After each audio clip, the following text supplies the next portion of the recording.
All right, so this is, can you see my screen by the way? Yeah. Okay, yeah, so this is just the message that you had written when you signed up.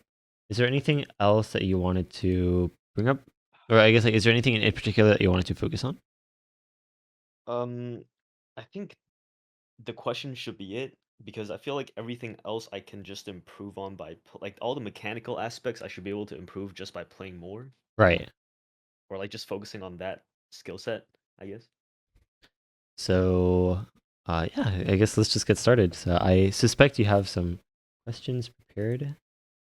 Yeah, I do. All right. So, do we just get started with the questions? Yes, I believe Okay. so. Um, First question I have written down is basically I feel like I'm subconsciously holding back my aim maybe due to lack of confidence, or Okay, if I'm not comfortable with my grip on that day, then I feel like I might hold back more than I should. okay. Um, here, actually, do you? So you have the list of questions written down? Yeah. Could you like actually just send all of them?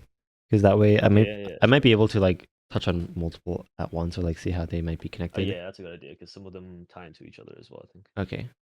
Here. Okay. Yes, this is good. Let me put these in a shoot new notepad. Oh, okay. Here. Okay. So holding back. Okay. So let me just read through all of them. So is reading the harder part compared to wait, I don't know what this one means. Okay, so basically I feel like at my point of playing, because I've been playing for about 5 months now, Uh-huh. and I feel like at my point, my tapping is pretty good for a player of my playtime, Right? and my aim is I feel like it's kind of lacking, but maybe it's fine as well. Maybe I just have really high standards. But my reading is, oh, Oh no. my reading is kind of bad. Okay. So like is the question like should you be reading relative to a certain skill or like um Um, yeah, it's more like, oh wait no okay I see like is reading like the harder of the three like yeah. okay um okay yeah let me just go through all the questions first. So Sure. what is good progression? How my so like comparing like your personal progression to like typical progression? Yeah, I guess so. Okay. Improving too fast bad thing. Okay. Am I trying to anticipate the rhythm or trying to hit things too fast? Okay. I might need to watch a replay for Yeah, yeah. definitely. Is my approach to reading incorrect due to previous experiences? Oh, okay. So yeah, these two might be connected as well. Okay. Um, and actually also let me these two I want to move up here. Okay, reading related. Okay, player identity. Seems like what skill sets. Okay, yeah. So it's like focus as a player. So this I'll mention is very connected to like your goals as a player, like long term. But we can get into that as well. Okay. Um, theory about curving into difficulties. Um, I'll explain that as well when we oh, get to it. okay. Yeah. How do you start playing higher start patterns? Okay, I see. Mind blocked on a lot of things like flame ulting. Um, okay, so this we can touch on with this as well. Because confidence and mind block are I think Oh yeah, for sure. yeah more closely connected than a lot of other things. Unless I'm able to FC a certain star range, I shouldn't move on to the next. Okay, this is also I think kind of related. Okay, so I think these three are kind of confidence related, and then these three are like reading related, and then progression and improving too fast. Okay, yeah, I think it's something like this. Okay, so uh, let me actually just do this. No, my lines. Okay, yeah, okay. I will get to the questions. Let me just make sure I have Yeah, everything no problem. sorted out. Okay, so holding back your aim due to okay, so one big thing about actually how should I start with talking about this confidence / comfortability in. Okay, so yeah, there's this idea of yeah, I'll start. Have you heard of something called the Bannister effect? No, actually. Okay, so the Bannister effect is basically once a barrier has been broken for the first time, then it gets broken a lot more times soon Oh, afterwards. yeah. Right. So I think like this sort of also applies to personal barriers as well. Like feeling like a map is harder than it really is. Okay, there's also something that I've recently started calling the freedom dive effect. So you know the map freedom dive? Yeah, yeah, yeah. By Famous today's map. standards, this map is actually pretty easy. But it's also freedom dive, so that makes it hard. And Yeah. because it's actually like really low spacing, like it's literally just streams. Um, yeah, I mean obviously it's hard, right? But not as hard as like a lot of other maps that like top players get scores on. Yeah, yeah, So for sure. um subconsciously holding back aim. This also typically okay, so there's also something, so let me start writing stuff down. So Bannister effect, which is after a barrier has been broken once, it gets broken many other times in succession because people start to realize that it's possible, basically. And one thing about this related to confidence is that when so like a barrier that you feel like you're at now, it's important to like if we understand the Bannister effect, then we know that in like 3 or 4 years time, like whatever barriers exist now is going to become the norm in the future. Yeah. So if you think that way about like your own personal barriers as well, then you will, I think, have a lot easier, like a much easier time breaking those barriers for the first time, because it doesn't really feel as much of a barrier anymore. It's just like no one has gotten there yet, but it's just because we're at X point in the timeline, and then like in the future, it's not going to be as big of a deal. So, thinking this way about your own barriers as well, let me actually can be really valuable. And I'll say, like, given 3 to 4 years time, whatever barriers exist now are going to become the norm in the future. So also regarding like confidence and like sort of over, like, do you feel like you sometimes like start just, like consciously thinking about your aim, or like while you're playing? Yeah, all the time. Because, yeah, I'm always thinking about how the map is, and then I'm listening to the rhythm, or I'm like, oh, wait, this hard part is coming out. So I like think about it, and then in a way, I'm kind of mind blocked because I'm thinking, oh my god, this is gonna be hard. Okay, yeah, okay. Um, I'll talk about mind block as well. Okay. So mind block, but then first I want to talk about something called automaticity, which basically is like here. So there's a video that explains it well, and I'll make it your homework to sort of watch it after the session. Sure. It is automaticity Psych of play.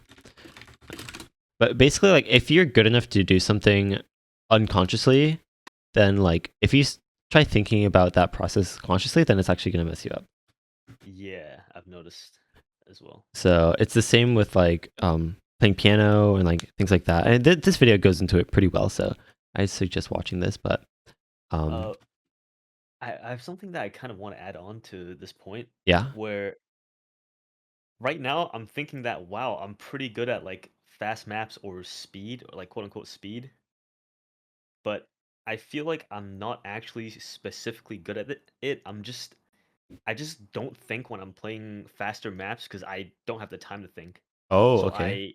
yeah, I just respond automatically to what's popping up on the screen. Oh, okay. Yeah. Um, so I can call that. I want to call that. I want to touch on that here as well. So cognitive load and like not having time to think on faster maps. More comfortable. Okay, I'll come back to that. But okay, automaticity. So yeah, let's see. Like thinking consciously about something that you're already able to do unconsciously will mess up your performance basically. And yeah, I can have you watch this video about it as well. Okay, so mind block basically.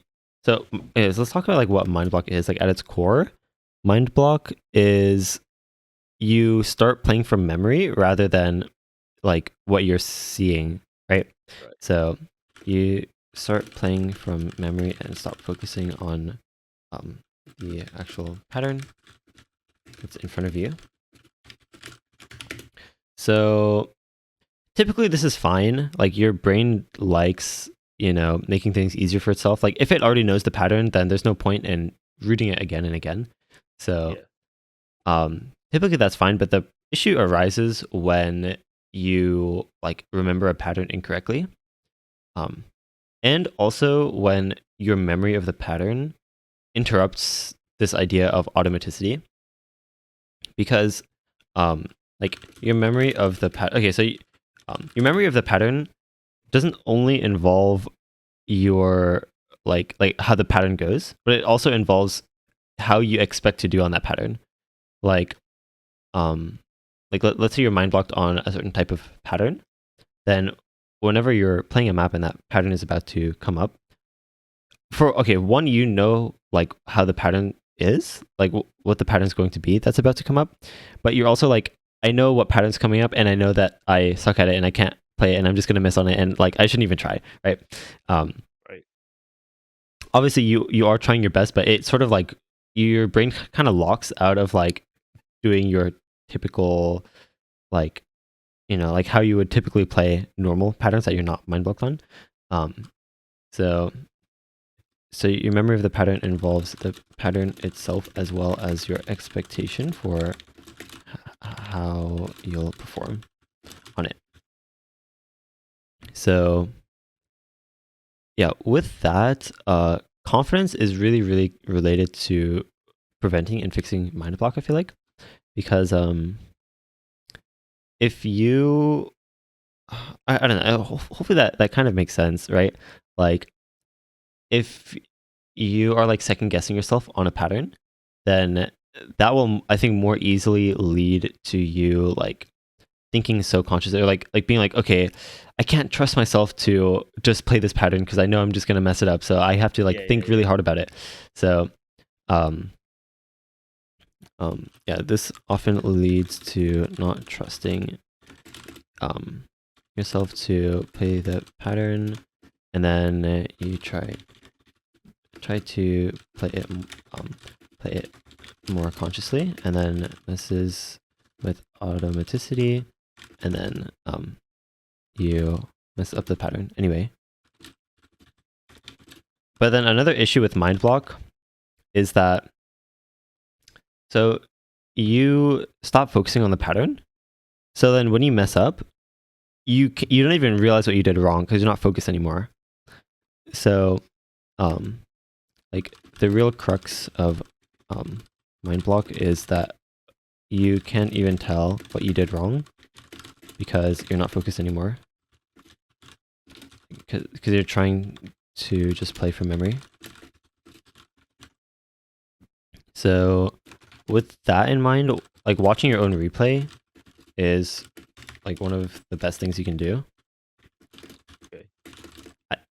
You can do, I think it's almost necessary, TBH, for fixing mind blocks. Yeah, so there's this idea of here, let me see if I can look this up. Okay, actually it doesn't even matter. So cognitive load, basically it's like everything that your brain is doing has like a certain mana cost, and then your brain in total has like X amount of mana. So like I think probably just describing it that way kind of just all makes sense, right? So yeah, so cognitive load is basically your brain's mana, and everything you're doing at that moment takes X amount of mana. So this also closely relates to nerve control as well. Usually, like, depending on like your goal or like why you're playing. So like your reason for playing actually makes a big difference when it comes to nerve control and controlling your nerves. Wait, that's the same thing, but you get my point. Yeah. Like if your goal is okay, so basically, okay, so let me just write this Wait, do down you want to know quickly. my goal before we keep Um, going? okay, so hold that thought. Hold that thought. Okay. So nerve control ultimately, like I think the cheat code to like get rid of nerves, cheat code to get rid of nerves is to make your primary goal achievable regardless of whether or not you're holding a good score. So for example, so if your goal is to get a good score, then obviously if you mess up, then you're not going to achieve your goal. But then if your goal is to like just play the song, or if your goal is to learn the map, or if your goal is to just farm local scores, right? Or like farm total hits, for example. It's kind of a weird goal, but if that was your goal, Yeah. then it literally doesn't matter if you miss or not. So i.e. if your goal is just to play the song / learn the map / farm local scores, because sometimes it's like, oh, I just need to practice not retrying, because like people have that habit. So they're like, okay, if I just like play through the entire map and just literally just set a local score, even if you miss 100 times, you're still gonna get to set a local score. So then, like, if you are holding a good score, it doesn't affect the fact that you're still gonna be setting a local score. So yeah, I think that Yeah, hopefully I've makes noticed sense. mindset matters a lot on Yeah, nerves. yeah. Okay, so you can mention your sort of overall goal Um, as a player.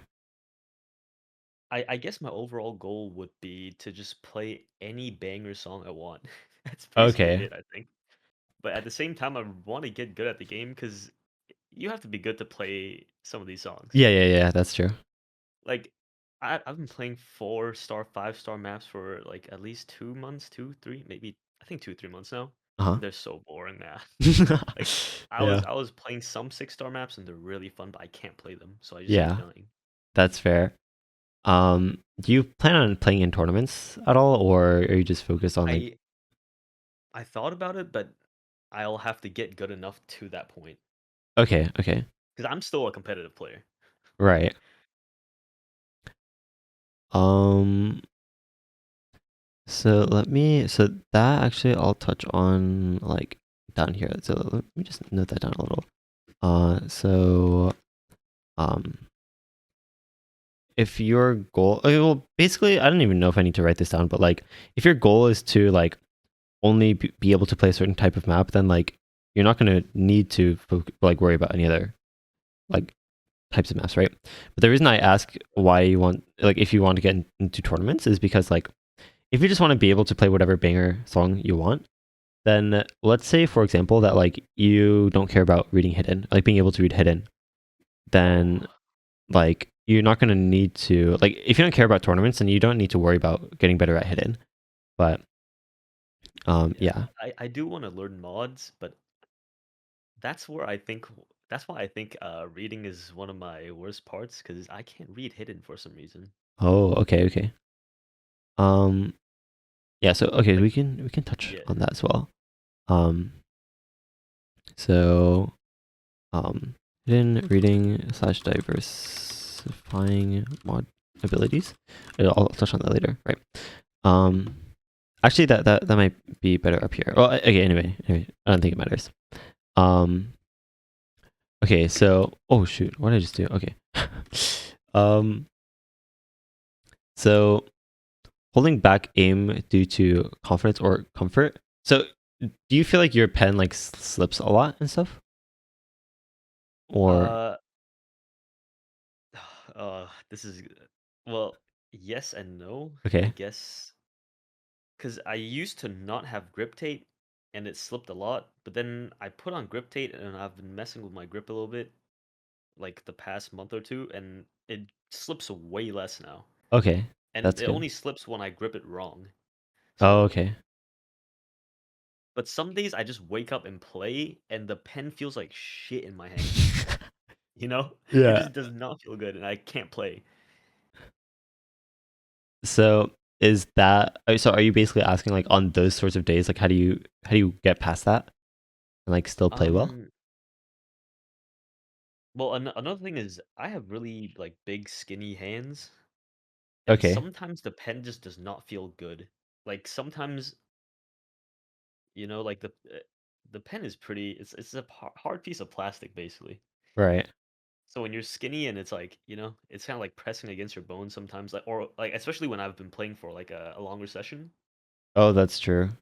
Yeah, like let's say an hour to two, that it starts to happen. So I guess I should stop playing, but if I want to keep playing, then Well, if you just put more grip tape, pretty sure it becomes a little softer.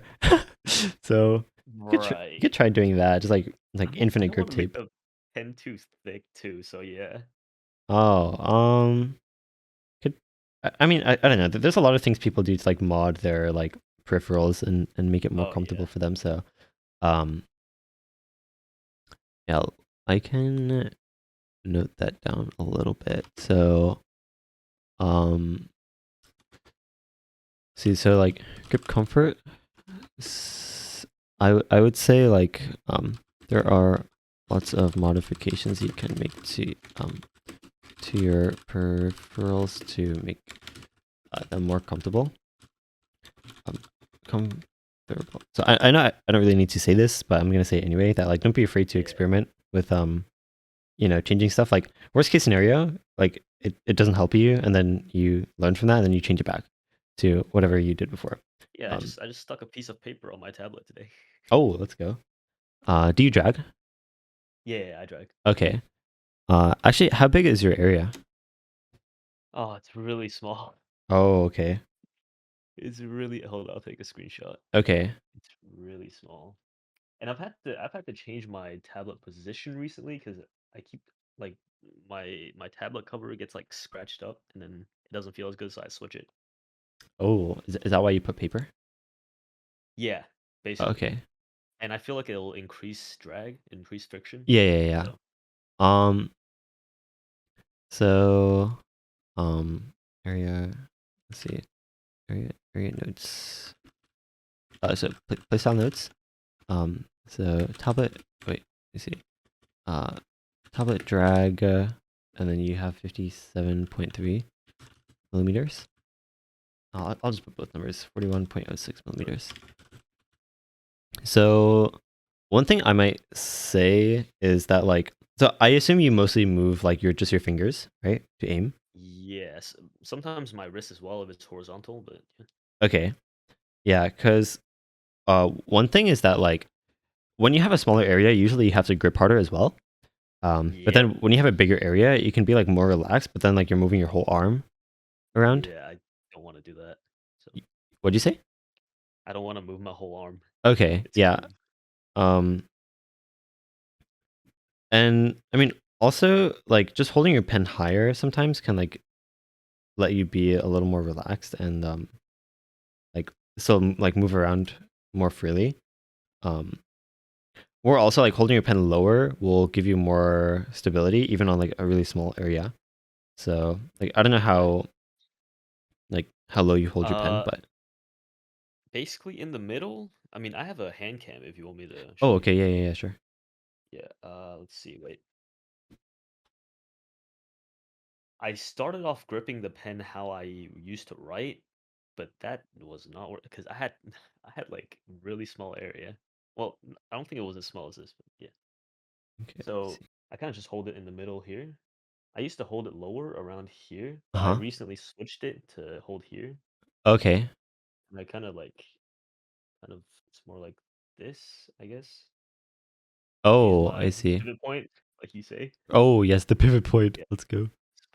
I used to do this, and Uh-huh. this is not bad, but I feel like it limits my horizontal a lot, and I couldn't hit horizontals.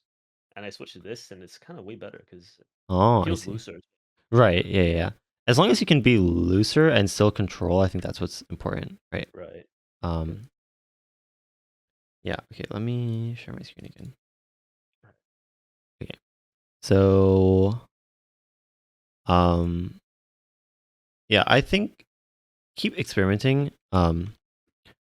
Like keep experimenting with different grip styles, and I think eventually, like if you notice like a general trend that you haven't been feeling like discomfort in your grip in a while, then that's going to help you feel more confident as well.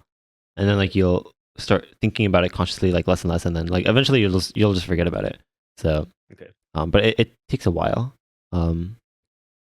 And eventually and like find ways that um that are, I guess, comfortable for you, and then like eventually you'll get used to like a certain grip that's comfortable enough that you kind of stop thinking about it, and then it won't affect your confidence anymore. Because like confidence is actually kind of huge. Like confidence is like the like it's kind of like your it's like a water filter. Like if your confidence is kind of shot, then like there's still going to be water, but like you're not even going to want to drink it. So um Right.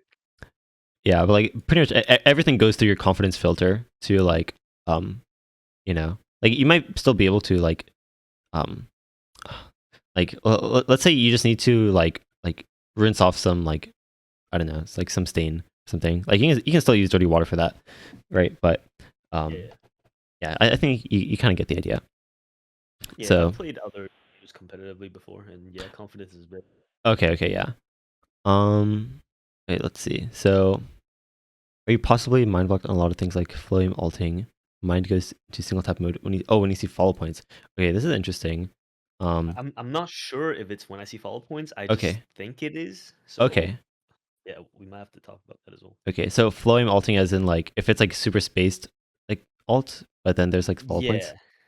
Yeah. Um. Yeah. Oh, okay, I And see.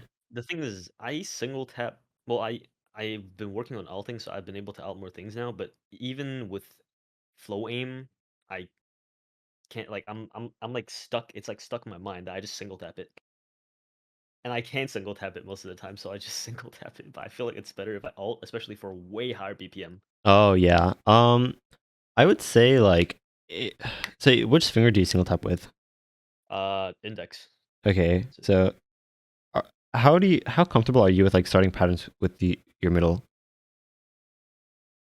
um, I'm not sure because Oh, I've been working on it, and I can start some patterns with my middle finger, but there's like if there's like 3 note bursts, it's set in my mind that I started with my index finger.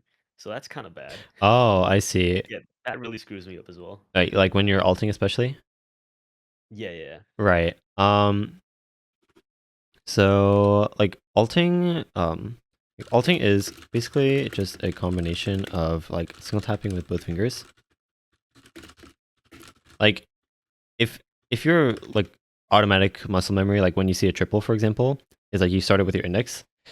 then like that's obviously gonna mess you up when you're alternating. So um like one way to describe this is like let's say like your ability to start patterns with your index is like level 60, and then like starting with your middle is like level 10. Yeah, yeah, But like that's basically it. you need to get your middle finger up to speed in order to like alternate super comfortably.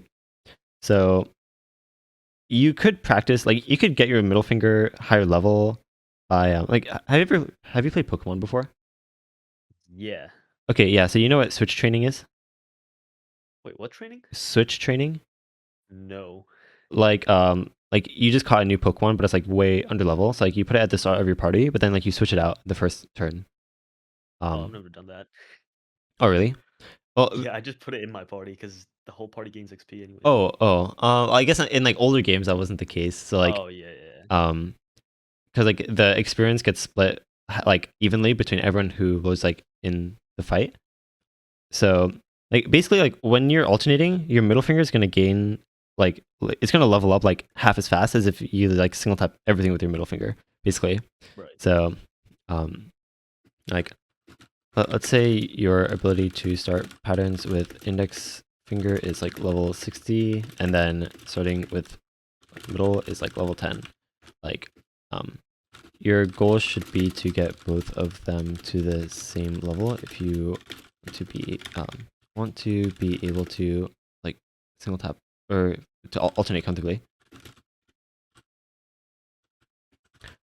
And then this should also so I mean one thing that could be causing this is like you already know that like you would rather start patterns like bursts with your index finger.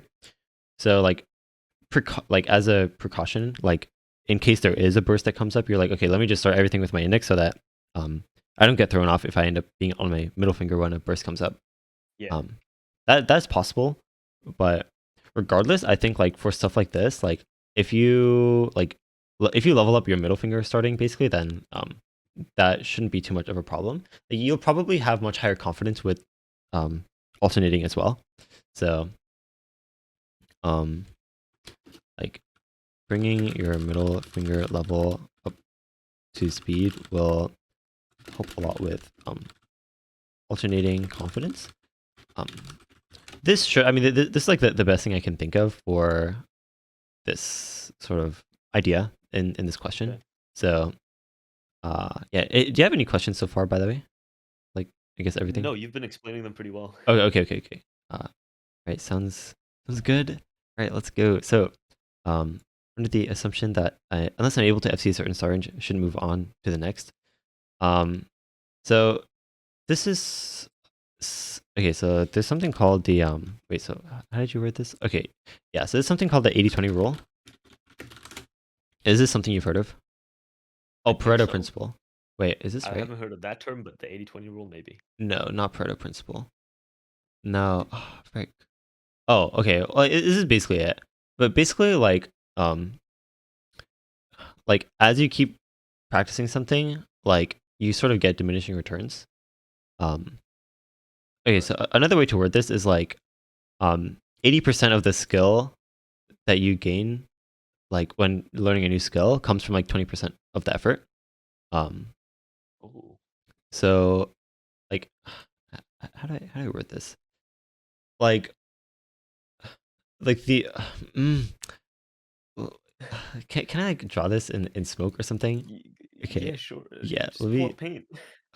no, let me just use Osu smoke. Okay, can you see my game? Innovation. Yeah. Okay, so let's say like as you're improving, so this is like your curve. Oh, okay, it doesn't go down though. this is like the curve of your improvement, and then Right. this is like like skill over time.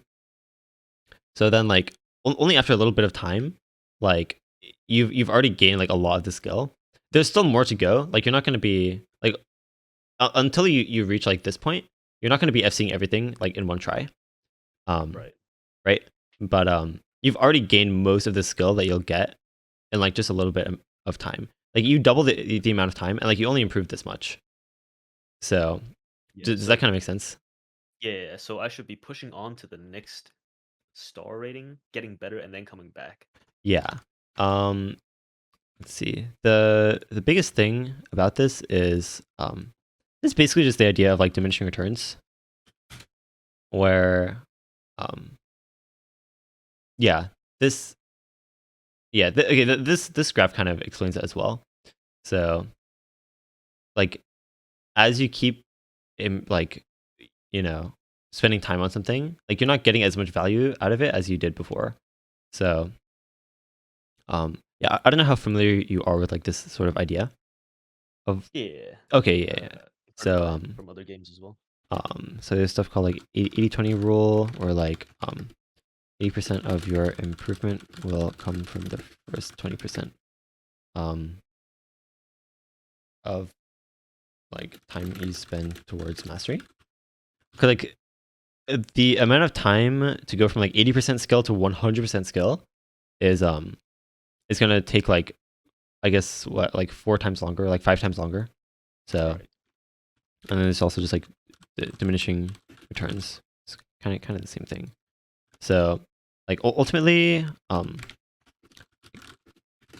I think you should just like, yeah. So hopefully that makes it clear. Like you should kind of just move on.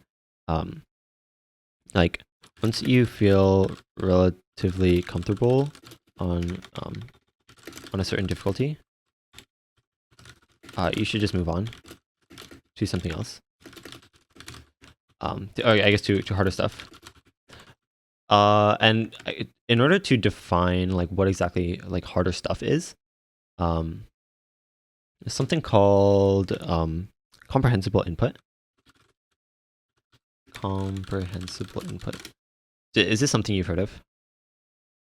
No. Okay, so this is something that's talked about in like language learning, where basically like as long as you can understand like the message that's coming across, then like you're gonna be able to learn from it.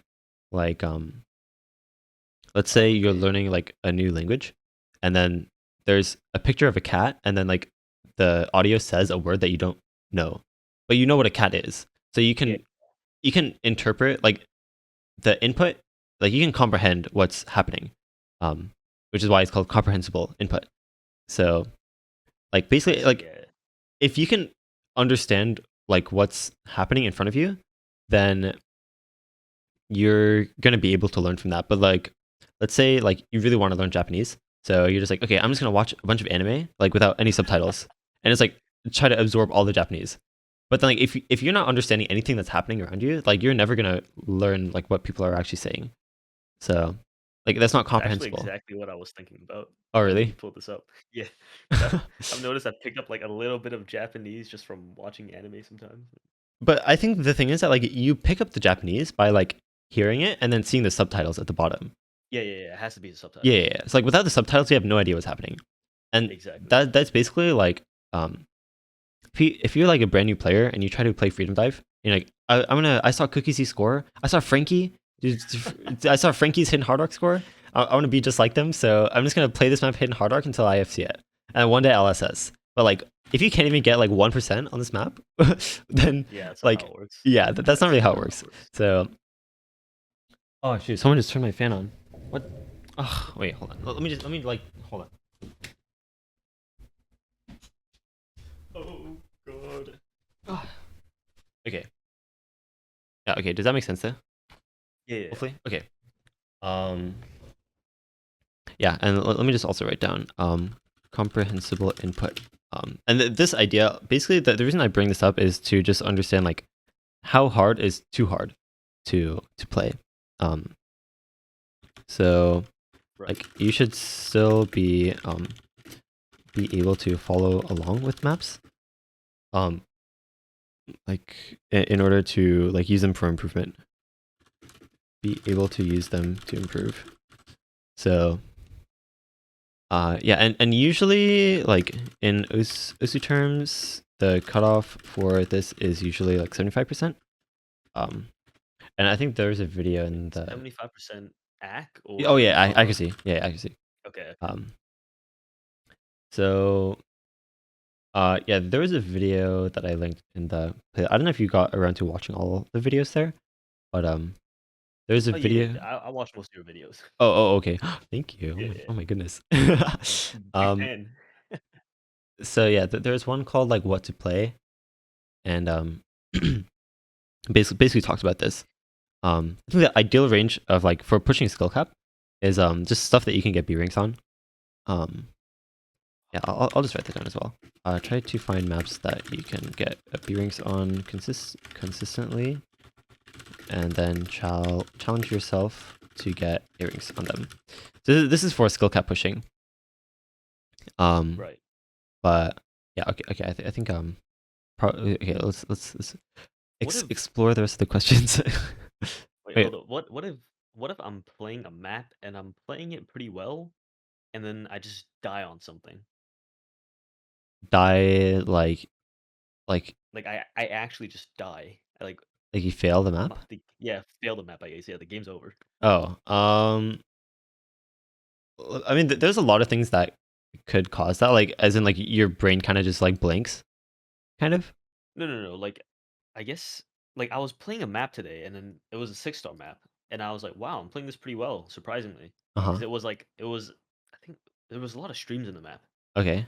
and then I hit most of the streams pretty well, Uh huh. and then one stream just popped up, and then I like misread it or something, and then I just died. Oh, Does that so mean I shouldn't play it? okay, that's a good question. So HP in this game kind of sucks, um, Yeah. and it doesn't really represent the map's difficulty, and especially streams, because there's this thing called note lock, where like if you miss one note of a stream, you'll probably like, you'll end up chain missing, because like the game's gonna lock you, because the game wants you to play all the notes in order. So Right. um, Oh yeah, because yeah, I get what, yeah, I get yeah, what yeah, you yeah. mean. So it's gonna like just chain lock you out of every single note. So Right. and that obviously is gonna tank your HP, even though like if you hadn't missed that one note, then you probably would have hit the whole stream. So um, yeah, I don't know if that completely answers your question. Like that map's probably still okay for you to play. Another thing is like map difficulty, like star rating, is sometimes just like, oh shoot, what did I just do? So my game just froze for a sec. Okay. Map difficulty is like really unrepresentative sometimes. Because like if the last pattern is like 8 stars, but the rest of the map is like 4 stars, Yeah, then PP maps. yeah. So you sort of get the idea. So um yeah. Any questions? I guess so far. Yeah, that's it. That's Okay. it. Okay. Um.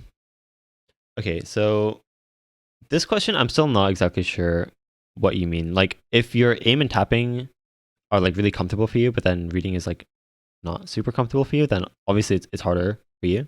But that doesn't mean it's Right. impossible, I guess.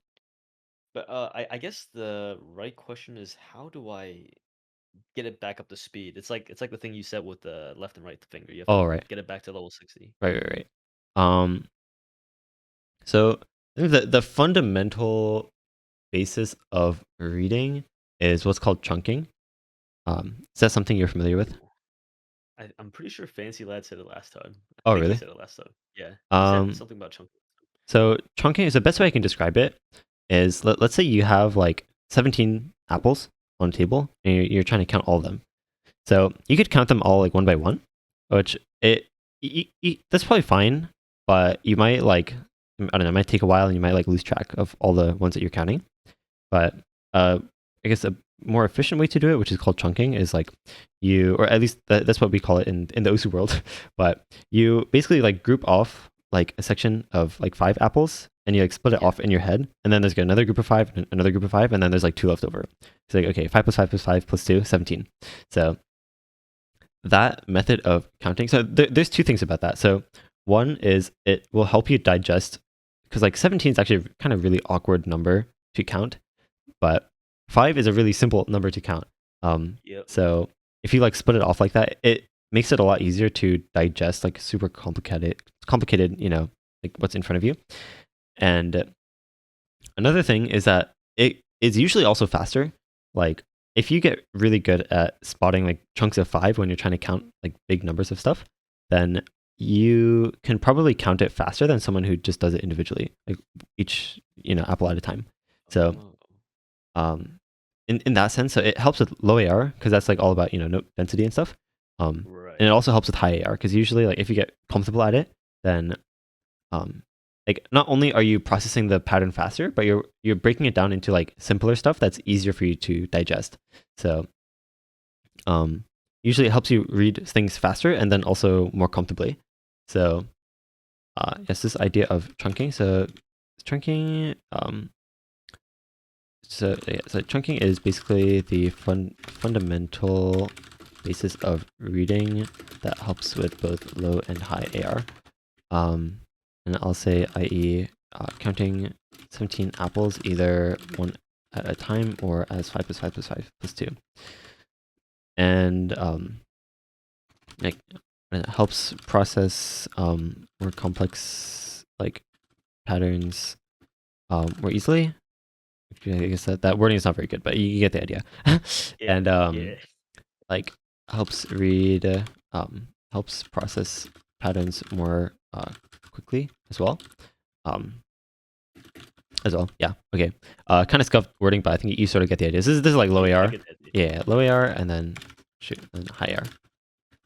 So So doesn't reading split into like hearing the song as well as visually looking at the screen? yeah, yeah.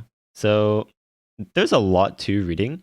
I think chunking is Yeah, definitely like the visual aspect of it, but you have to also like use the audio to like interpret what you're seeing and like sort of predict like what the rhythm's going to be. Um, like what you mentioned earlier about where's the question? Okay, yeah, here. So flow aim alting, like your mind goes into single tap mode when you see the follow points. But like if you like typically the hopefully the map goes along to the song. So yeah. if the like song has like a certain rhythm in it, then the pattern's probably gonna be like that speed as well. So um yeah, let's see. So oh was okay, okay. Make sure I'm still recording. Okay. So Oof. um yeah, does that kind of answer your question? Yeah, Okay. basically. Um so yeah, the audio definitely makes a big difference, but they have to work hand in hand basically. So and there's also this like a lot about like rhythm sense and stuff. I have a video about rhythm sense. Actually, I should link that. I should put it in the playlist. But uh, rhythm sense. Yeah, yeah, this one. This is your second homework is watching Okay. this. Um, so visual aspect of reading ties in closely with audio as well. I.e. rhythm sense and this video. Okay. So in this video, I sort of break down like how you can predict the music and like predict the patterns that show up as well. Well, I So, think my visual is worse because I think I have pretty good rhythm sense. But the oh, okay. visual part, yeah, the visual part kind of, Um, in that case, so sometimes it just helps to change your skin. Um, yeah, I changed my skin recently. oh, thoughts? Thoughts on that? Uh, Is it helping? I think it's good, but I don't know. I Oh, need to play some of the maps I couldn't play before. oh, But okay. the thing is, I can't tell if I can play them now because I'm just better, or if I can play them now because of the skin. Oh, okay.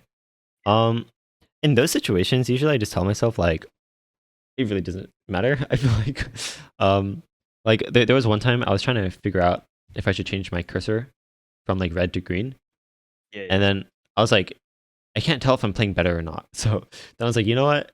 I'm pretty sure like if it's the same either way, then it literally doesn't matter, right? So Yeah, I guess it doesn't matter. um yeah, it's like you just like pick your poison and just roll with it. So um yeah, okay, let's see. So am I trying to anticipate the rhythm or trying to hit things too fast due to lack of confidence? So this I would describe as like panicking, basically. Does that sound right? Yeah, yeah, yeah. Um this sounds like two different situations though. It ultimately I think like this ultimately comes down to um like yeah, I guess like your focus level. Like if you're able to assess your focus level, um that should help you determine which of the two it is.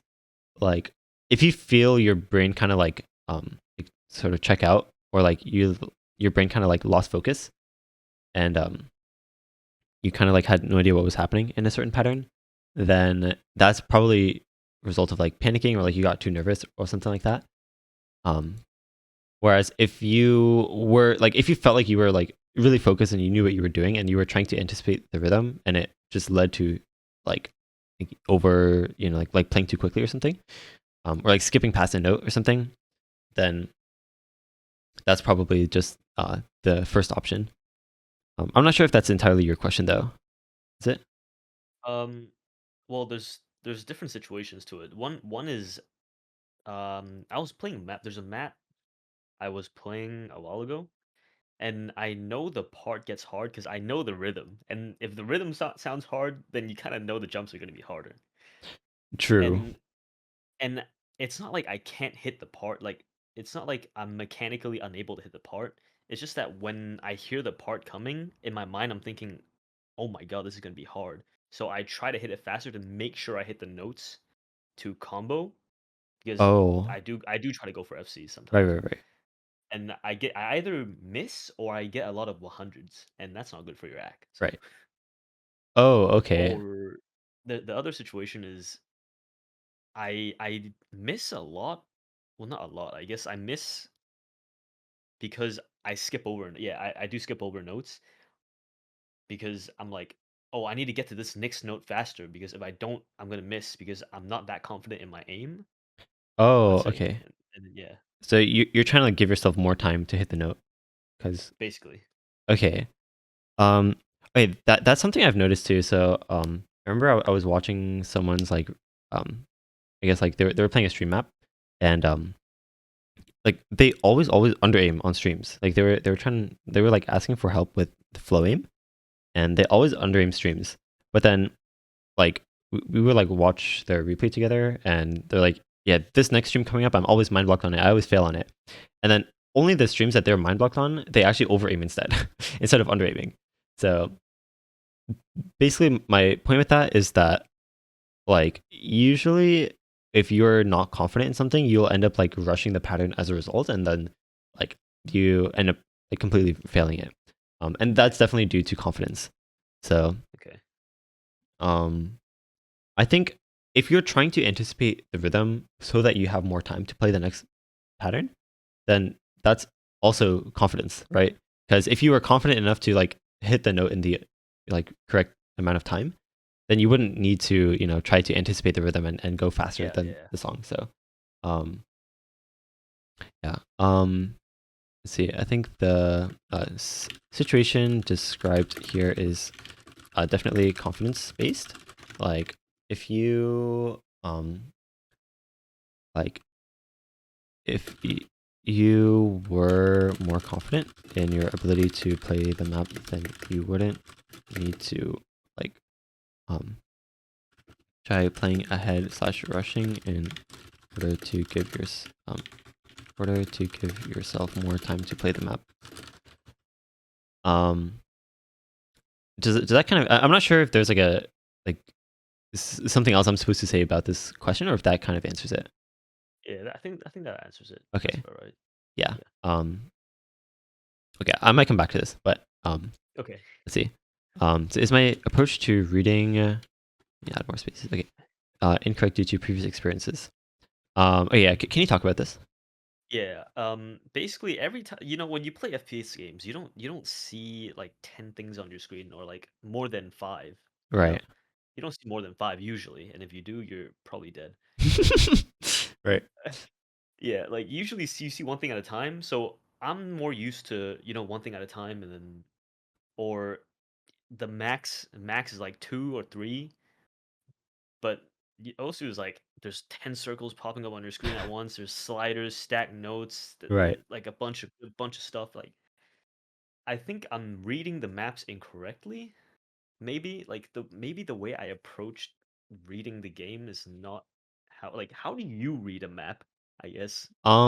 So I usually just break down like it really comes down to chunking.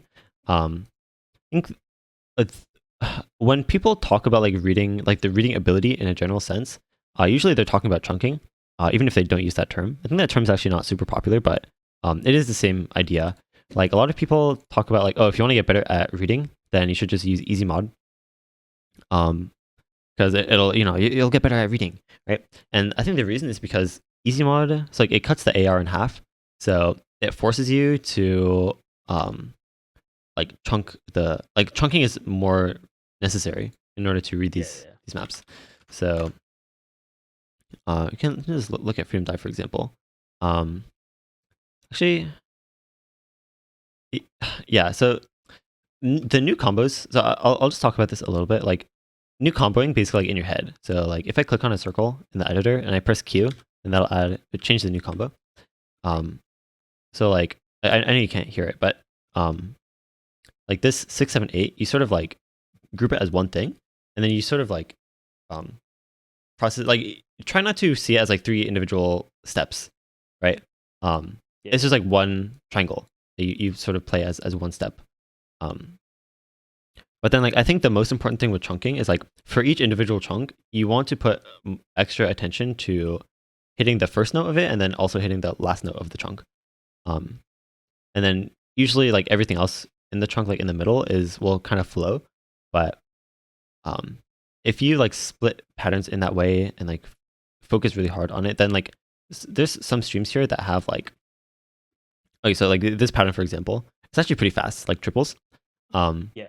But like you want to focus on hitting the first and last note of each of these more so than like the 2 is going to hit itself basically if you're doing it right. Yeah, I get it. Yeah. So, but the problem is like otherwise, like if you just try to play as one thing, then you might like get really lazy. Like you're gonna like your cursor is gonna be here when you're trying to tap the 3 because you're just trying to like flow through the whole thing. Right. So, splitting the patterns like into like simpler steps is much better because like you don't want to see this as like 12 notes because then that's like so overwhelming. So, yes, splitting stuff and like chunking stuff into more digestible sections is I think like the core of like reading as a whole. Okay. I don't know if that kind of answers your question. I can elaborate a little bit Yeah, yeah, because yeah. I think simple patterns are pretty easy to read. Like if you just have notes or like one twos, like let's say one twos are really easy to read, right? But Right. if there's like really stacked things, I find that really hard to read. Oh, Yeah. like there's nothing stacked in this. Oh, like stacked triples or what? Like this? No, stack triples are. I can read stack triples, but if there's like a stack triple and then a slider at the bottom and then and then like a buzz slider under that and then there's another note after that, my brain just goes into panic mode and I'm like, oh wait, how many keys do I press here? Why is And that? how long do I have to hold this slider for? Well, let me try to draw this. So is it something like this where you have like a stack note under the slider and then you have another stack note like this? Yeah, something like that. Like where there's just a bunch of stack notes. So let's just say there's a bunch of. Wait, hold up. Let me find a map actually. I can Okay, okay, show yeah, yeah. you. Um, this. Okay, wait, hold up. Let's see. Um, All right. Yeah, can you see this? wait, oh shoot, let me see. Basically something like this. Like let's say there's like something stacked like this, Oh, is or this there's another this one. is just like triangle jumps?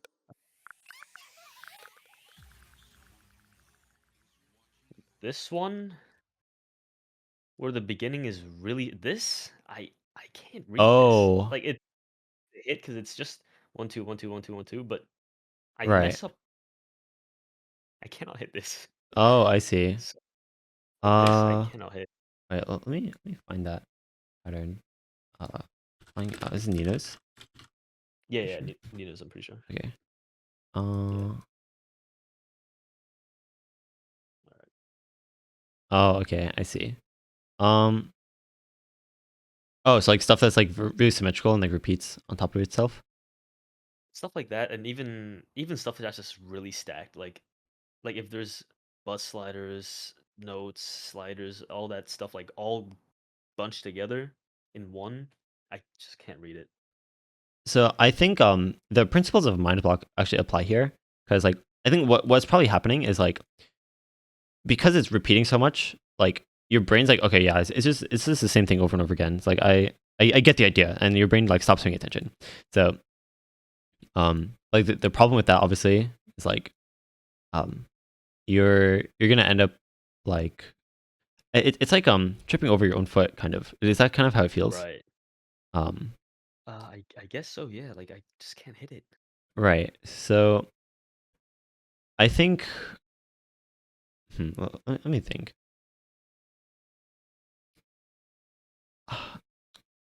One thing is like you actually don't need to like follow the entire slider. It's like a pattern like this if you don't really want to, because like that's like an extra step like, hey, can you see my cursor? Wait, hold. You're not Oh sharing wait, your oh yeah, screen. I'm not sharing my screen anymore. Oh wait, Yeah, shoot, yeah. wait, my bad. Lol. There we go. Okay, yeah. So, like you don't really need to follow these sliders. Because it's kind of just an extra step. Um, so like if you want, you can just like hold your cursor there. Right. But still, I think the point stands that you want to just put extra attention to like focusing on like of the individual like one-twos. Or you could also try reading it like in the opposite direction. Like you're chunking it as like a slider and then circle and then slider circle. But if you actually read it as like circle slider like this, Right. it could just help with like the pacing in your mind. Um, even though it might not completely go to the song as well, like it could still help with processing. Okay. So, yeah, I don't know if that completely describes what you were asking. It's kind of tricky. Yeah. But I think ultimately, like if nothing else, like just playing the same pattern like with halftime or something is actually really helpful to learn like Oh, yeah. That's a what good idea. what exactly you're doing wrong. Right. So it can be really tricky to read certain kinds of patterns, especially ones that are very symmetrical, because they quickly lead to mind block, playing from memory rather than focusing. So let's see. You how do I word this? Like chunking plays a big role in maintaining focus, IMO, and then also like if nothing else, you should play the map slowed down with halftime, and try to be more like I guess diligent with analyzing what exactly you're doing wrong. Like the thing is, when you use halftime, you can also like I don't know, like be more careful with like taking one note at a time. Like let's say every time you play this pattern, like the first two like repeats of the pattern like you do fine, but then the third one is where you start messing up. So then like you play the map again with halftime and focus only on like getting the third one down. And then like maybe now you got the third one down, now you're messing up on the fourth one, so you just like keep doing that over and over again. Sort of like systematically clearing your mind block and like getting used to like playing the pattern correctly. Then usually that will help clear off the mind block, because like ultimately like mind block is just um like mind block just means that you're like still like learning the pattern is still work in progress. So like once you like sit down with the pattern and like dissect how exactly to play it, then that usually will clear your mind block. So um yeah, like basically like mind block is just the name of like the phase of learning a map in which you just haven't learned it all the way yet. And you might like you may have like you're just like being lazy about it, basically, like about processing, or also like you haven't learned the map completely, and so like you're not confident on it, and then that leads to lack of focus as well. But um yeah, I Okay. guess Yeah, I don't know why I haven't thought about playing with halftime before. oh yeah, it's I guess it is I very just forgot powerful. about it. Like out of all like the other mods here, honestly I think no fail's like the best because HP kind of sucks in this game. But then after that is halftime for sure. Relax is the worst one for sure. Um, Yeah. and then yeah. Okay, let's see. So this is basically IE systematically learning a pattern by getting comfortable at hitting one of the notes at a time, I guess. So yeah, hopefully that's clear. Yeah. Does that answer your question a little better? I Yeah. think. Basically. Hopefully. Yeah. I Okay. think that's really good. Okay. So so good progression and how your personal progression is. So I would say So usually I tell people that like obviously that there's no correct or like, there's no such thing as like a average progression, Yeah, for sure. which is kind of true, but it's also pretty clear to tell like when people are improving faster than like most other people. Right. Your progression overall seems pretty good. I don't really study like general trends of like how quickly people improve, but overall, let me see your historical. So I didn't even I didn't expect to see this. I was like why does it look so Yeah. weird? Yeah. I started playing 5 months ago. Yeah, usually like the amount of plays that you get per month will determine how quickly you improve. I'm pretty sure Emmerich, for example, he just has like infinite plays on like Yeah, Emmerich is crazy. yeah, like he just has like 5K, 4K, 4K. It's just everywhere. So Wait, that's another thing I thought about. People say genetics don't matter, but if I played as much as Emmerich did, I'm pretty sure I wouldn't be as good as him. That's just genetics, right? that okay, that's a fair point. You probably wouldn't be, and that's not a bash at you. That's a bash at like if I said Yeah. if anyone asked that, I'd Sure. say the same thing. He's just built different. Pretty sure he is, but I think it's less about genetics and more about like the like like what how much time people spend is not as important as like what they spend their time on. So True. and True. it's also the case that um the mental side of like what you're focusing on when you do something is not really something that you can see from the outside. Um, there's this idea of motivation.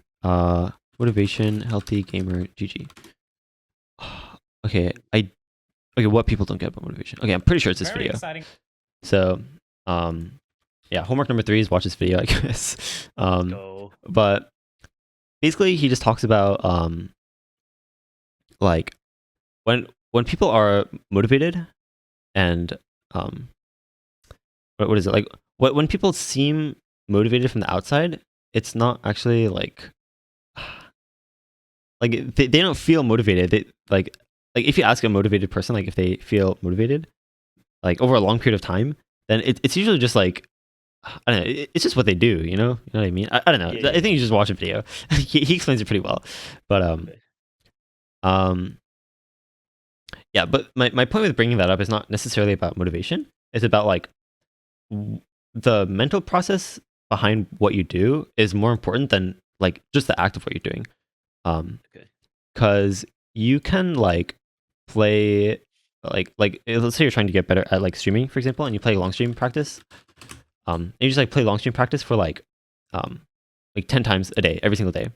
Like you just kind of do it mindlessly and like you're not really thinking. You might improve a little bit, Yeah. but not nearly as much as someone who's like actively consciously thinking about their technique and like all that sort of stuff. So I'll just like the mental side behind like what you're like focused on while doing a certain activity matters much more than the activity itself. And then also like the amount of time you spend doing something is not nearly as important as like what you spend that time on. So these two principles, like it really comes down to, and I think like obviously it all circles back to mindset at like to some extent. Yeah, I'm pretty sure White Cat especially preaches the fact that like mindset is really really everything in this game. Yeah. So which is kind of true. Like if you really want to like become like the best in the world at something, like you can't have an average mindset if you want to be an above average player. Right. So That's definitely one of my problems, I think. yeah, I think trying to I don't know, like an extreme example of confidence is probably Rohulk. He's like an old, I don't know if you've heard of this guy. Yeah, I've heard of him. Okay, yeah. So he like basically when he started, like ever since he started playing, he just had this mindset that like he has what it takes to become top player. So like, as he was improving, even when he was like not really at that skill level yet, he still like had that confidence within him. And I mean it kind of worked out for him because he set some like really crazy scores that like people still try to beat to this day. That's like from years ago. like there's like this whole journey of like trying to snipe all his like number ones with like better ac. Jesus. So yeah, this guy's kind of insane. But um, yeah. Anyway, hopefully, does that sort of clarify? Like, I think good progression. Progression Yeah. largely comes down to mindset and just how much you play for one, but also like what you spend that time doing. Right. Like you'd rather have like 1 hour of like focused practice than like 10 hours of like unfocused, mindless grinding. It's like people can play like 10,000 hours of CS:GO and not get nearly as good as someone who only spent like 500 hours. Yep. So, yeah, that's basically Yeah, sort I of the think idea. that's a problem for sure as well. Because usually I focus on getting better, and then out of nowhere I just start shit playing maps, and I'm just playing for fun basically, and then I'm not learning as much as I should be, I guess. Um, so basically, like, at a certain point in your session, you just like stop focusing on like um. Yeah, I basically just start playing like random stuff that I can never play. Like I know I can't play, but I play it anyways. Oh, Basically. okay. I mean, okay. So one important thing to note also, like, there's definitely a balance between like having fun with the game and like focused Yeah. practice. You can obviously have fun doing focused practice, but like sometimes you just kind of want to just play like random stuff. It's like to screw around, and obviously there's something wrong with that. Um, yeah, I don't know. Obviously, also like when you're just screwing around, that is not going to teach you as much as like just your focused practice, but um, it I don't know. It's still something. It helps, Yeah, I think you can still learn. Yeah, yeah, yeah. It's if nothing else, it's like it's a fun like little status check, like progress update for you to like Oh see how yeah, for much you've sure, improved. So, for sure. um, yeah, okay. So, is improving too fast a bad thing? If did I improve too fast and possibly skip over certain skill sets? Um, so this is kind of hard to say. Like, it is possible to just like have like picked up some like basic concepts really quickly. Like, and there's also like, so one thing about like when people talk about like genetics or luck in this game is like they so I think Ryuke has talked about this before. Like let's say there's like two different players and like one of them like their natural pen grip that they typically hold their pen is like already really stable. And then the other player, like their pen grip naturally is like super unstable. Um then like the second player is gonna spend maybe like sometimes like months or like years, so they're frustrated over their grip and like spending so much time trying to adjust their grip. Whereas like, the other player can spend that same amount of time focus on like a bunch of other skills because they didn't have to focus so much on their grip. Right. So with that in mind, like it is definitely possible to just like have picked up on certain skills like quickly, um, and whether or not you have skipped over certain skill sets, as long as you feel like you're not hitting a skill wall, then that's not the case. Like if you did skip over a certain skill set, you'd be able to tell because you will have hit a skill wall. Right. Because yeah. So yeah. I kind of feel like I'm hitting a skill, but at the same time, I'm still improving, I think. So I don't know. I feel like the more you improve, the harder it is to improve, right? Yeah, that's fair. Like the closer you get to mastery, like the less and less marginal like the improvement's going to be. Yeah. Okay, there's something also. Okay, so many terms, but hopefully they're all making sense. So there's something called the Weber Fechner law. This is basically like the raw amount of increase isn't the same as like the perceived amount of increase. So like in both of these, like you're going plus 10, but then on the left one, it feels like a lot more than like the one on the right. Right. So Right. even though That's you true. Yeah. like, so like let's say you gain 10 experience points like here, it's like, oh, you just doubled your amount of experience, but then here it's like not Right. nearly the case. Okay. I see. I So see. that's probably sort of why. And this also applies to like burnout, and there's another term called like the intermediate plateau, where basically like you've kind of improved enough and you're like, okay, I guess I'm in a pretty comfortable spot, but then also like if your motivation is like seeing yourself improve, then you're never going to become a master at anything. Because you're not going to, like, at a certain point, you're not going to be able to feel yourself improving. So, like, while you practice, like, doing your daily Right. like practice. So, yeah, that's another important thing. Let me just write that down because I don't know where to put it. But so if your motivation stems from like the perceived feeling of improving, like actually feeling yourself improving, you'll run out of motivation before reaching mastery at anything. And this, so Weber Fechner law. Pretty sure there's another name for it, but yeah, I don't Works. know. No, actually, okay, Weber's law. Okay, yeah, whatever. But yeah, let's see. I don't know if I ever actually ended up answering this question. I think I kind of did. Yeah. I think you So did. okay. Do you have any questions so far about these two things? And also, I want to mention also, like, I'm asking you for like if you have any future like questions about stuff, but if you think of questions later on, then you can always just DM me on Discord.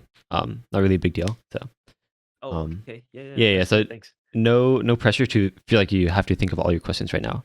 So Oh, okay. yeah. So don't worry about Uh, that. But wait. if you What do was I think gonna of ask? questions, yeah, Yeah, go. I thought of something. Wait, hold up. Okay, What was it? Uh, yeah. Okay. The alting thing. okay. I feel like I improved too fast because I went from I went from I started playing 3 stars because when I started, I already felt like 1 and 2 were too slow. So I started playing 3 stars, and then within a week or two, I already FC'd 3 stars, and I was moving on. I'm out, and then I started playing Uh-huh. 4 stars, and basically every day when I woke, like if I go to sleep, if I play a map and I can't play it, I go to sleep and wake up, I can play it next day.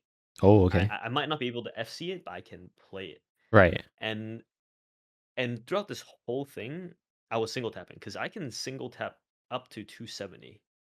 Oh, okay. So I never bothered alting Okay. because low star maps are pretty easy to single tap. Yeah. Even 4 star, even some 5 star maps are really easily single tappable. Right. I never bothered alting until now. So I'm like, alting is way better if you want to play. like really fast stuff. Yeah. Yeah. So one thing I'll mention. So there's a difference between single tapping and like using one key, I guess. Because single tapping involves like I guess like 1-2 rhythm. So like okay, let's go back to Freedom Dive. Uh, let's see. Oh, life hack for search filter is you put like a square bracket because this is like the difficulty name starts with 4. So like technically the search filter has a Oh, square bracket right here and then also right here. Yeah. Anyway, so okay. The more you know. um so like single tapping would mean that like you're using one key so far, all one key, and then Yep. on this 6 you use your other finger Oh yeah, for sure. because it's it's twice as fast. It was called like 1-4 rhythm, and then everything Yeah. else is 1-2 rhythm. So single tapping, like if you say that you single tap, it means that you single tap on 1-2 rhythm. Um, and then if you're like alternating, then it means you alternate on 1-2 rhythm. But then whenever there's 1-4 rhythm, um, then like you always use your other finger, even if you call yourself a single tap player. Yeah.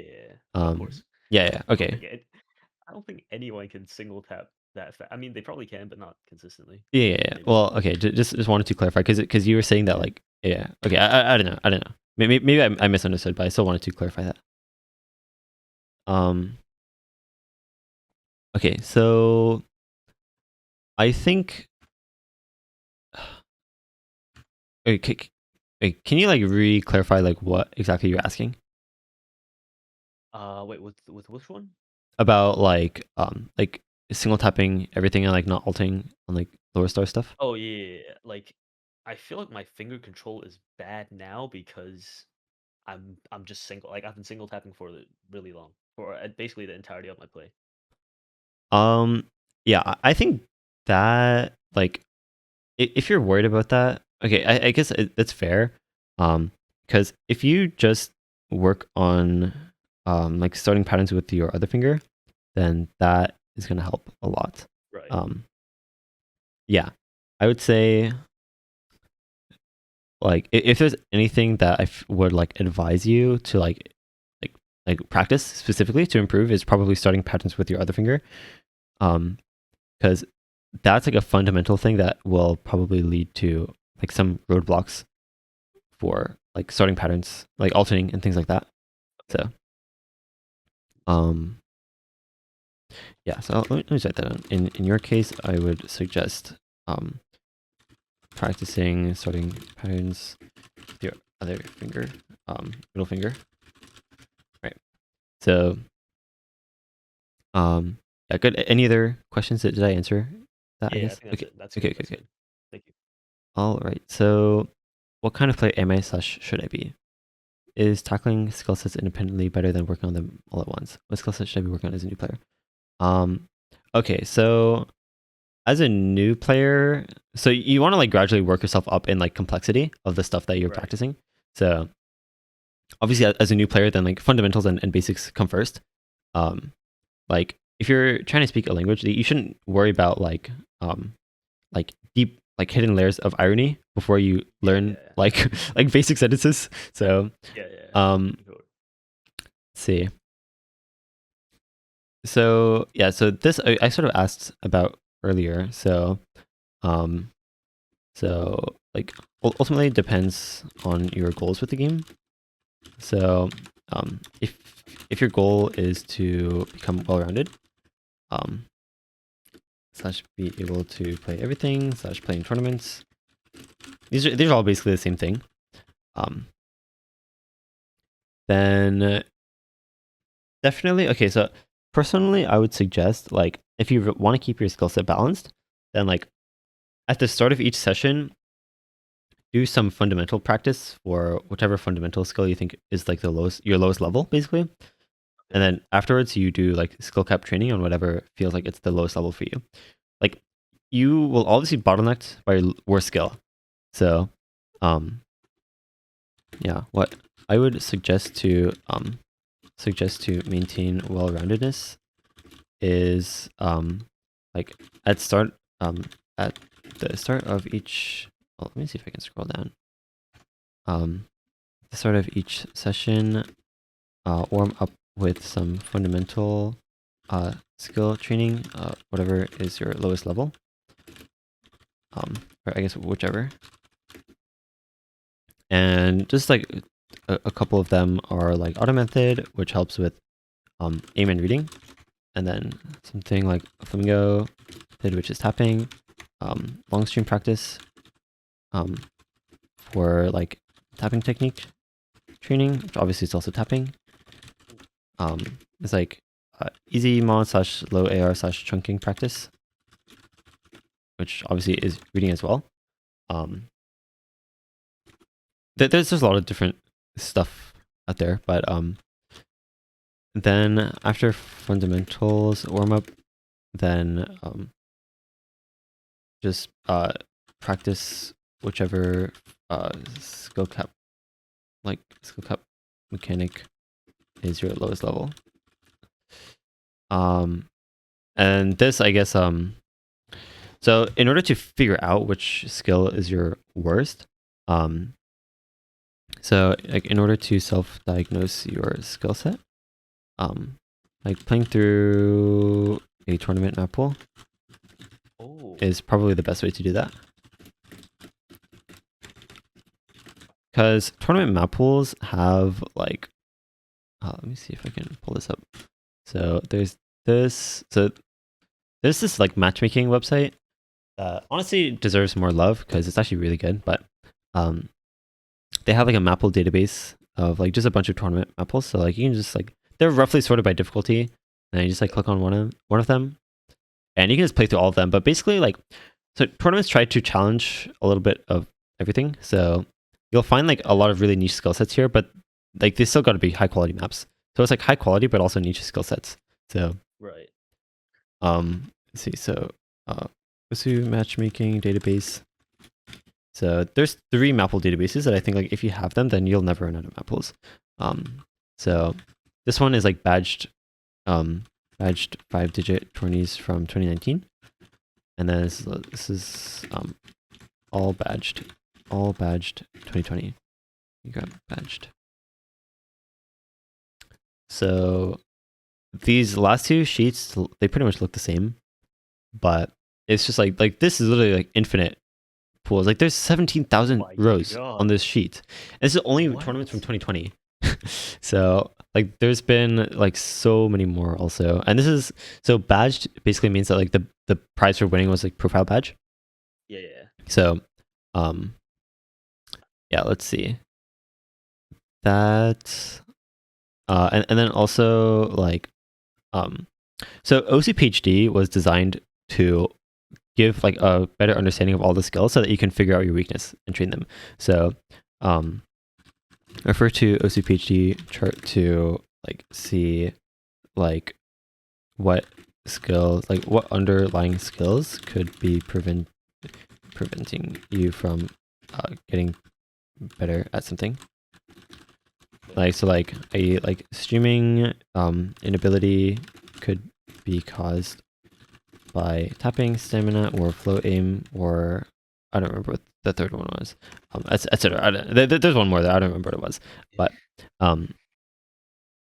yeah. So okay, so for diversifying mods, basically every mod has like what is it? Like a fundamental aspect to it. So yeah, so like every mod has a fundamental aspect to it / learning curve to it, and I think like for each one, like figure out what exactly is like causing your like inability to play it, and then just focus on that. So reading in particular, I think works really well to just like learn from the ground up. Like basically pretending that you're a brand new player again and just like play like really low star stuff with hidden and try to like match all the scores that you've done without hidden and like just do them with. Okay. So Yeah, I've been doing that with DT. yeah. Another thing I want to mention is that like the fundamental, so like if you get really good at the fundamental, like if you have very strong fundamental baseline groundwork of a skill, then that's gonna help you a lot to like not like lose the ability to play it. Like there's a difference between like actually being able to do something versus like only being able to do it because it's what you're used to. And a pro tray is like I think a really good example. Like some people like they start learning AR10 and then they're like, oh, I forgot how to read AR9. But then in reality, I think the only reason they could read AR9 in the first place is because like that's what they were playing the whole time. So they were that's just what they were used to. But then they got used to AR10 and then like they can't read AR9 anymore because they're not used to it. But like if you have like the baseline reading ability, which ultimately, if we refer back to like chunking, that's basically what that is. Right. But yeah, hopefully that makes sense. It's like note the difference between like actually being able to play something versus only being able to play it because you're used to it. Actually, like, and this is I guess like having the fundamental, like having a strong fundamental groundwork for it versus yeah. And I think most common example is AR9. Like is like people forgetting how to play AR9 when learning AR10 when in reality it like the only reason they could play AR9 in the first place was because it was what they were used to. So yeah, just a bit of an aside. I think that kind of ties into the improving too fast thing because now that you say it, it makes sense. I can't read AR8 anymore, but I used to be able to. But Oh, I ditched it so fast that I feel like I skipped that fundamental. okay. That's actually okay. Yeah, that's fair. Um, Yeah, okay, okay, that's actually a good point. Um, okay, that is a connection that I had not made, but that is a Yeah, good point. Yeah, yeah, yeah. So, yeah, yeah, so it makes sense, right? I guess. Um, hopefully. yeah. That makes Okay, sense. okay, That okay, makes a okay. lot of sense. Okay, so last thing, so theory about curving into skill sets.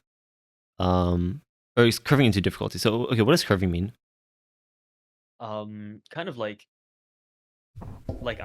let's say I can play, let's say like 5.8, or let's say I can play like 6.1 or like 6 flat stars, Okay, and then I want to go a little higher, or I want to go from just 5 star to 6 star. How do I go into that? Because I know PP farm maps are, I don't think they're a good way to go into that, because right. I feel like the way they approach it is they make like the first 1 minute of the song, like let's say a 5 or 4 star difficulty, and then the Yeah, last like 20 seconds is just 7 star or yeah, something. yeah, yeah, yeah, that's right. So yeah, that's not good, right? So Right. the way to curve, like, what maps do I play to curve it, like to Oh, it's like transition. slowly yeah, I guess Uh, transition would be a better word. Like, okay. should I play longer maps, because longer maps I feel like are more accurately star rated?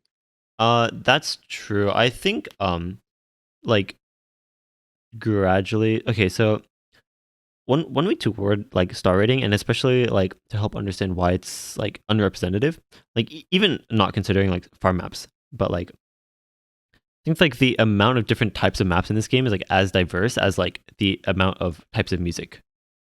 Yeah. Like if you think about all the different genres and like subgenres and like like random noise that people call music, like there's so much stuff out there, and then like basically all the same concepts apply on Osu also. So um yeah, like there's also maps out there that are like just like random stuff, and it's like, yeah, look at my map. I'm such an awesome mapper. Right. But um with that in mind, I think yeah, so especially as you get into like 6 stars and stuff, like that's where like so many like different diverse types of maps all just get boiled down to one number, and that's like kind of troll to BH. So Yeah. um yeah, so um I'll just write this transitioning. So for learning new skill sets, so something like I think like a good example is, I would say, streaming. um Yeah. So streaming is technically like a new skill set that's like a combination of like three separate other ones. Also, I'm pretty sure it was I feel like it was focus or something. That's like the third. Oh, yeah, I don't even. It doesn't matter. Okay. Um. So like you want to like take it like one element at a time. Um. Actually, okay. I think hard rock is actually a better example. So hard rock is not necessarily like star rating concept, but like the idea of like getting into hard rock will help with I think it applies pretty similarly. So when you're learning hard rock, there's like small CS and then like high AR and high OD. Like three different things that just get spiked up in difficulty. So you want to like take it like one like aspect at a time, and then eventually like you practice like small CS and then you practice high OD, and then like now there's only one as like it's a lot less overwhelming to get into because there's only one thing left there that you're not used to anymore. So um then like Okay, so you kind of just split the skill set into, yeah, you yeah. like try to isolate each of the skill sets at least like as best you can, but then also you don't want to like neglect like let's say you're trying to get into hard rock and you're just practicing the small CS side of it. Like you don't want to completely neglect high AR and like OD until you're comfortable on one of them. Um, if that makes sense, because then like you might end up never moving on to practicing AR and OD. So Right. Okay. um, yeah, I think it all comes down to okay, so you want to like try to isolate the individual skills that go into new skill set you're trying to learn. Um, and then always challenge yourself by the principles of comprehensible input.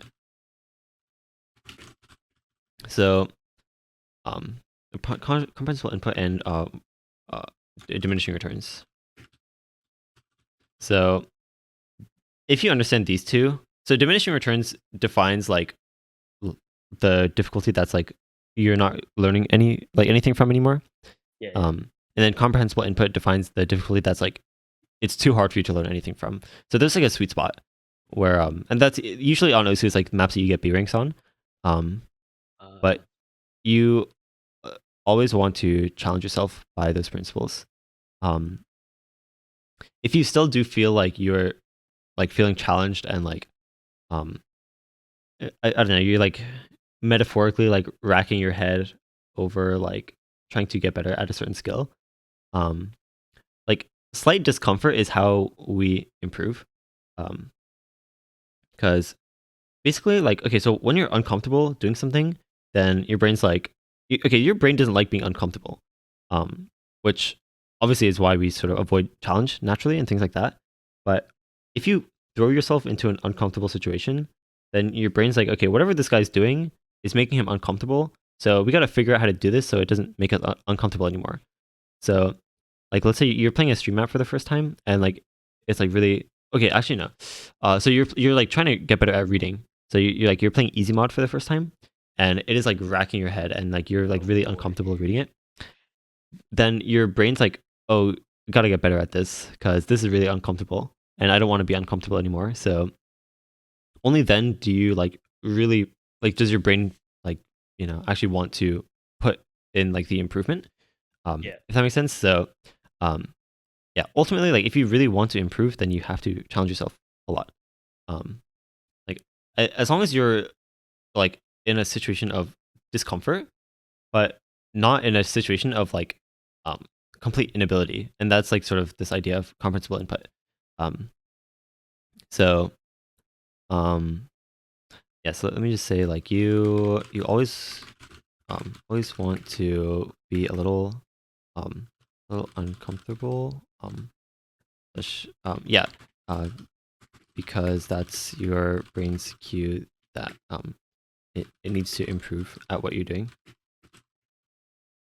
And another thing here is like, let's say you're trying to trying to get better at like finger control, for example. But then you're like, okay, if I just single tap as much as I can, then I'll get better accuracy and I'll get a better score. Um, there's a difference between like you can get like the best scores that you want, but like if you never actually tackle the problem, then like let's say you're trying to learn middle finger single tap, right? Um, you know that you can get a way better score by just using your index, but you're never gonna get better at middle finger single tap unless you like go through that like stage of like discomfort and Yeah, yeah. getting bad scores. Um, um, Slash like I want to use the word in discomfort, so like in a state of discomfort.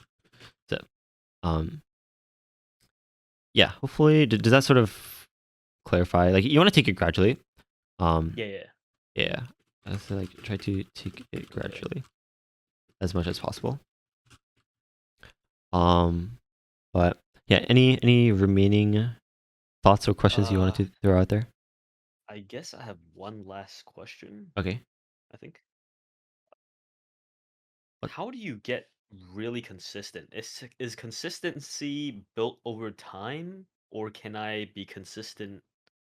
Like, should I already be somewhat consistent on what I play, or is it built over a long period of time? Um, so it is built over a long period of time, but consistency at its core. Yeah. Let me make a little shoot little section real quick so about consistency. Um, so wait, so your question is like, should I already be consistent on the stuff I play, or is consistency built over a long period of time? Is that what you asked? Yeah. I'll give you an example. Okay. I feel like my skill or growth is really weird where I'll okay, let's say the time frame is mid last month, so mid October, Okay. right after I had the session with Fancy Lad, I I got like my aim was really good for like a couple of days. And then after that I just felt really uncomfortable. I couldn't play a lot of things and I kind of just I rested a bit. And then after the break, I came back and I felt like I was better than before, but I couldn't hit the spike. And that's basically what keeps happening. Where What is? I'll spike Oh, and okay. then yeah, I'll spike and then I'll play way worse and then I'll come back better than I was before on average, but I still don't feel like like where does the spike come from basically? Like why am I so inconsistent in a short period of time? I guess because Oh, it's not like I'm not talking about like 1 month I'm really good and 1 month I'm really bad and then it's like 1 week or a couple of days and then I'll spike up and then come back down. Like yesterday I was playing really bad actually. Yesterday I was playing really bad. And today I feel like I'm playing way better. So there's something. Let me see if I can find it. Like perceived versus actual, perceived skill versus actual skill. There should be a chart. Yeah. So stuff like this. Wait, so this is literally about Osu. perfect. There There it is. Osu game post. Um, Ooh, interesting. that's another video. Yeah. So, oh yeah, true. Homework number. What are we on? Like 4? Yeah, 4 or 5, something like that. Let me just link this Reddit post. Um, oh, wait. Oh, hello. What happened? Uh, You good? wait, hello, hello. Yeah. What's up? Okay, I clicked the wrong button on my keyboard. Oh, oh, let's go. Nice. Okay, all good. Okay, can you see my screen still? We're good. We're good. Okay, can you see? Yeah. Okay. Um, yeah. So this this idea is pretty much what I was trying to refer to. So, um, like periods of frustration. It's an interesting way to put it. Ah, Um, yeah, I don't really know what to say that this graph doesn't already show, but this is pretty much accurate, or at least it's like the best way yeah, that's to. pretty accurate. This is the best way to conceptualize it. Um, so so some thoughts about consistency, like outside of just this graph, is so should I already? Okay, so consistency is basically a result of like having a solid fundamental basis. Um, the way I think about like skill in this game is basically like you have like your fundamental abilities and then your skill cap abilities, and they sort of like have to work together in order to play anything. Um, I don't know why. Like the first thing I thought of with that is like when you use chopsticks, like one of the chopsticks is your fundamentals, like the bottom one that doesn't move, and then Yeah. the other one is your skill cap. Like you can't really do anything with only one chopstick. So um and then also like they have to work, Right. hand in hand. So um yeah, so with that in mind, your consistency is basically um like yeah, a result of your like, fundamental like groundwork. Like how solidified is your fundamental ability? Um yeah, so consistency is basically a result of your like how strong your fundamental abilities are.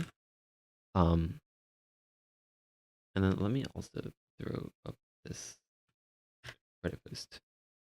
Um and then perceived versus actual skill. So then there's this post slash video. Where is it? Let me just grab this. Um and then let's see. There's the chart. So yeah, okay, so perceived versus actual skill. Um yeah, so like you'll feel dips in your skill. But then the problem happens like when your perceived skill is down here, and then like you get demotivated, or like the frustration leads you to like quit or something, and then like you Yeah. stop practicing, and then like it just all falls down. Um, so uh, yeah, hopefully hopefully this sort of answers your. Yeah, I get it now. Okay. I saw the graph. I was like, okay. Yeah. So, yeah. Did you have any other questions about consistency? No, Oh, I think okay. that should be it. Yeah, All yeah. right. Let's go. Okay. So Oof, sounds good. I'll send you this notepad file. thank you. This is a lot, but definitely. Oh yeah. Hopefully that helped answer your questions. Yeah, that answers every single question. Okay. Let's go. Oof, Let me send you this notepad file. So, a couple things before we wrap up thank you. is wait, did you already send your email? I'm pretty sure. Yeah, It's you did. Okay. the way up. So I will give you the role to send messages in the reviews channel in Oh, OC University. I think Oh Fancy wait, did that. you should already Oh have it from yeah, Fancy. Oh yeah, yeah, yeah, I that's got right. you. Okay. So yeah, and he also gave you a referral code, right? No, What? Oh shoot. Yeah, I'll look into that. I'll grab you a referral code after we end the call. sure. But yes, all right, let's go. That was a lot of fun. And Oof, for real. Thank you. yeah, let's go.